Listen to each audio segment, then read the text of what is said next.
Imagine starting a project today and not finishing it for over 12 years, with the same actors, same camera, and the same story. But how is that even possible? How do you plan all of that out? Director Richard Linklater had a run of successful films in the 90s, and in the early 2000s, as he was reflecting on what it was like to raise his kids, he was also reflecting on his own childhood. We've all experienced childhood, but when you become a parent, you're experiencing it again, just from a different perspective. And that's when Richard thought about a way to showcase childhood in a film. But when he first processed this idea, a dilemma occurred. How do you keep the look of an actor the same? Like, this isn't a film that jumps from like 6 years old to 13 to 18 years old. You're supposed to notice the change every single year of this character's life. And how can you tell a young actor to act the age that they've never experienced yet? And that's when the concept came into play.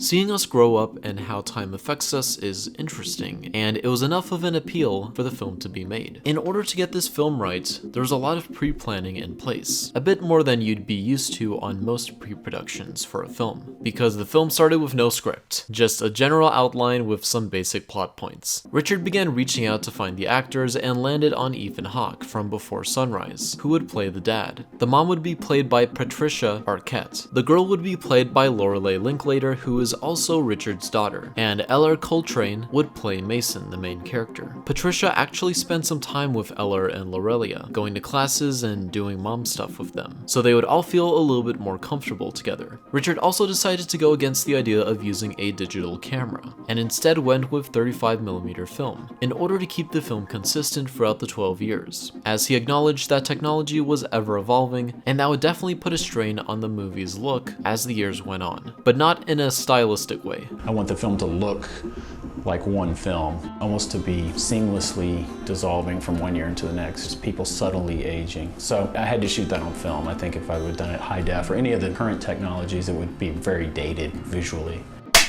And so filming began, with the film's distributor, IFC, providing $200,000 a year for production for 12 years, which brought the film's production budget to $2.4 million. The total budget was $4 million. The cast also didn't have to sign a contract for the film because of the Hy-Vee-Land law, which makes it illegal to contract an individual for more than 7 years of work. And again, the film didn't have a proper script. Instead, each character had some basic plot points, and the end was written out already. The scripts/stories were divided into each year instead, with Linklater writing the following year's script based on what he had already shot. The film's original title was going to be 12 Years, but that was ultimately changed for pretty obvious reasons. The film would release on July 11th of 2014 and would gross over $57 million.